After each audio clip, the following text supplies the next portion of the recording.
The United Nations says more than 400 people have now been killed while seeking food in Gaza in the weeks since the new Israeli-controlled aid distribution system was set up.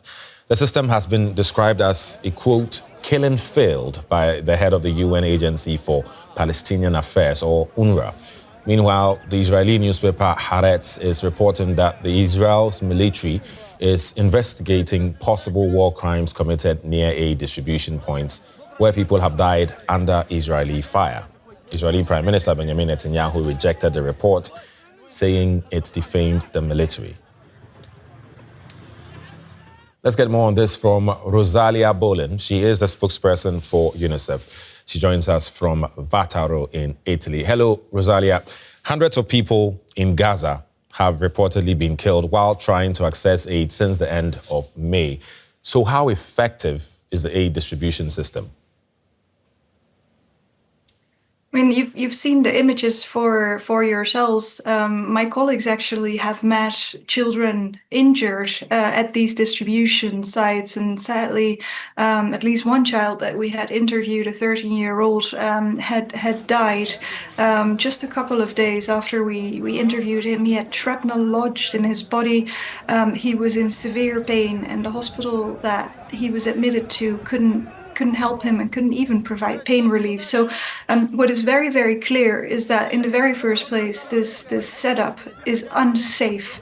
It is also unfair, because what is happening is that a small quantity of food is put out in the open and people are told, go get it. So it's really the law of the strongest that is going to apply. If you're a young man, you can run fast, you're strong, you stand a way better chance to get something than when you're, I don't know, a pregnant woman, you're a child, you're ill. And so thirdly, it's also ineffective, as you asked. It's ineffective because we have 4 distribution points in the south right now, and where this organization is operating. But for instance, UNICEF alone has hundreds of points throughout Gaza where we are operational. We currently have 70 temporary learning centers where children come to for informal education, but we also typically use these type of sites to hand out supplies. We have 126 malnutrition treatment points. Those are embedded in the communities. That's just for malnutrition and education. It's embedded in the communities. People don't have to walk far, and they are getting already another service. So it's sort of a one-stop shop. Yeah. You're describing so many challenges with this particular system. Also, according to Israeli media, Prime Minister Benjamin Netanyahu has ordered IDF to stop Hamas from taking aid, because that's been the complaint from that side. That's after a video circulated on social media showing militants on aid trucks. I don't know what you know about this, but is there credible evidence of Hamas looting? And how challenging is it making it for Gazans trying to get help? Yeah, we've been hearing these accusations throughout the war, really, but they're generic, vague accusations. We haven't heard, as UNICEF, anything specific. This truckload with these specific supplies have been diverted. We haven't seen any proof. These type of allegations are extremely serious, and so if there is diversion ongoing, we would like to know about it. My colleagues are risking their lives to bring aid to the most vulnerable children in Gaza.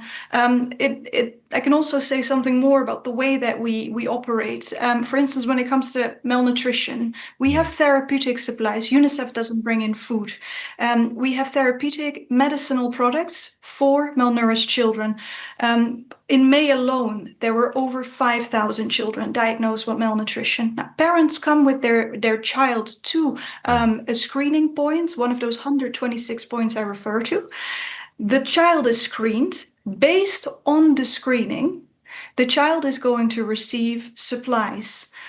So it's a very different way of operating. We don't put supplies out in the open for people to take. There is an assessment, and then based on needs, a child is going to receive supplies or not. Parents may receive counseling. They may receive additional support based on their specific case. So it's a completely different conceptual model of operating. Right. Many challenges clearly remain. UNICEF spokesperson Rosalia Bollen, thank you.